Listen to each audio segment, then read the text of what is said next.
নমস্কার বন্ধুরা, আমি রিম্পা আবারও একটা নতুন ভিডিও নিয়ে তোমাদের সামনে হাজির হয়ে গেছি। আশা করি সবাই ভালো আছো, সুস্থ আছো। 30শে জানুয়ারি আমাদের পশ্চিমবঙ্গে নেতাজি সুভাষচন্দ্রের জন্মদিন উপলক্ষে ছুটি থাকে।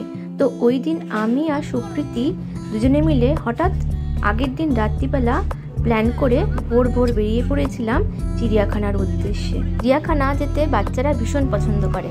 তো আমার দুই ছেলের সাথে সুপ্রীতির মেয়ে আর প্রিয় বোন সুইটি, মানে সুপ্রীতির ভাইয়ের বউ, ওকেও সাথে করে নিয়ে আমরা বেরিয়ে পড়েছি আমাদের চিড়িয়াখানার উদ্দেশ্যে। পুরো রাস্তাটা কিন্তু আমাদের বাচ্চাগুলো ভীষণ এনজয় করতে করতে গেল। আর সকালবেলা যেহেতু রাস্তাঘাটও ভীষণ ফাঁকা ছিল। আর দেখো, এই যে দেখা যাচ্ছে, এটা কিন্তু আলিপুর সেন্ট্রাল জেল, বছরের পুরনো, মানে ব্রিটিশ আমলের। এখানে নেতাজি সুভাষচন্দ্র বসু, দেশবন্ধু চিত্তরঞ্জন, আরও অনেক অনেক বিপ্লবী বন্ধুরা এখানে কিন্তু ছিলেন। এখন যদিও এটা সেন্ট্রাল জেল নেই, এটা এখন মিউজিয়াম রূপে আছে। গল্প করতে করতে কিন্তু আমরা চিড়িয়াখানায় চলেই এসেছি। এই হলো আলিপুর জু। যেহেতু অনলাইনে টিকিট কেটে নিয়েছিলাম, তাই টিকিটের লাইনে আর দাঁড়াতে হয়নি। তোমাদের যদি দরকার হয় অনলাইন টিকিটের লিঙ্কটা আমাকে জানাবে, আমি অবশ্যই তোমাদের কমেন্ট বক্সে এই অনলাইন টিকিটের লিঙ্কটা দিয়ে দেবো। আর সাথে সাথেই কিন্তু আমরা একটা আওয়াজ পেয়ে চমকে গিয়েছিলাম যে কোথা থেকে আওয়াজটা আসছে। কাছে গিয়েই দেখি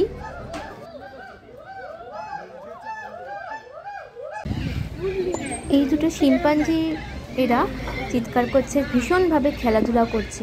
যেহেতু সকালবেলা গিয়েছি তার জন্য সবাই কিন্তু ভীষণ খোশ মেজাজে ছিল। আর এত সুন্দর খেলাধুলা করছিল যে কি বলবো, বাচ্চারাও ভীষণ খুশি হয়েছে। আমি সবাইকেই বলবো, তোমরা যদি একটু কষ্ট করে সকাল সকাল ঢুকে যেতে পারো, চিড়িয়াখানা খোলার সময় কিন্তু ঠিক সকাল 9টা, এই সময় যদি ঢুকে যেতে পারো তাহলে কিন্তু ভীষণভাবে সব পশু পাখি খুব সুন্দরভাবে দেখতে পারবে। আর দেখো, সকালবেলা যেহেতু চলে এসেছি, এখানে বকও ঘুরে বেড়াচ্ছে, লোকজনের ভিড় কম, খুব সুন্দরভাবে কিন্তু আমরা পুরো চিড়িয়াখানাটা ঘুরে যেতে পেরেছি। এবার দেখো, হাঁটতে হাঁটতে চলে এসেছি বাঘের খাঁচার সামনে। তোমরা নিশ্চয়ই দেখতে পাচ্ছ খুব অল্প সংখ্যক কিন্তু এখন লোকজন আছে। বাঘও দেখো বেশ খোশ মেজাজে ঘুরে বেড়াচ্ছে, ও কিন্তু জন্মনে রয়েছে এখন। বাঘটা শান্ত শিষ্ট।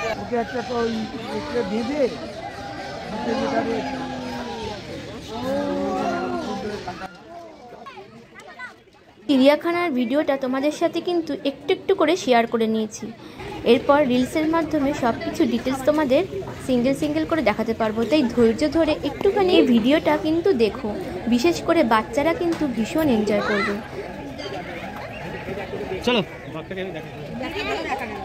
ঘুরতে ঘুরতে চলে এসেছি পাখির খাঁচার সামনে। সকালবেলা পাখিগুলো, মানে টিয়া পাখি, এখানে সব বিদেশি টিয়া পাখি, এত সুন্দর ডাকছে, এত ভালো লাগছে পরিবেশটা। আমরা আর এইখানে বসে থাকার লোভটা সামলাতে পারলাম না, তাই ঠিক করলাম এদের সামনেই ফাঁকা জায়গায় বসেই আমরা সকালের ব্রেকফাস্টটা সেরে ফেলবো। সকালের ব্রেকফাস্টটা সেরকম কিছুই ছিল না, কারণ আমরা আগের দিন রাত 12টার সময় প্ল্যান করে ভোরবেলা বেরিয়ে পড়ে সেরকম কিছুই বানাতে পারিনি। তাই সাথে ছিল একটু ডিম সেদ্ধ আর পাউরুটি। বাচ্চারাও দেখো ফাঁকা জায়গায় ঘুরে ঘুরে বেশ মজা করে তা কিন্তু ব্রেকফাস্ট সেরে নিল। চিড়িয়াখানায় আসবে আর একটু খেলাধুলা করবে না, তা তো হয় না, তাই এখানে দাঁড়িয়ে ফাঁকা ফাঁকায় ওরা একটু খেলাধুলাও করে নিল। এরপর আবার চলে গেছি ময়ূরের সামনে। এসেই দেখো, ময়ূর কিন্তু আমাদের দেখে বেশ খোশ মেজাজি, সুন্দর পেখম মেলেছে। এটা কিন্তু সবার ভাগ্যে দেখা হয় না, দারুণ লাগলো কিন্তু। এরপর আবার চলে গেছি অন্যদিকে বাঘের খাঁচার সামনে। এখানে দেখি বাঘ বাবাজি শুয়ে ঘুম দিচ্ছে। যেই আমরা গেছি তার একটু পরেই আমাদেরকে দেখে আবার দেখো উঠে বসেছে।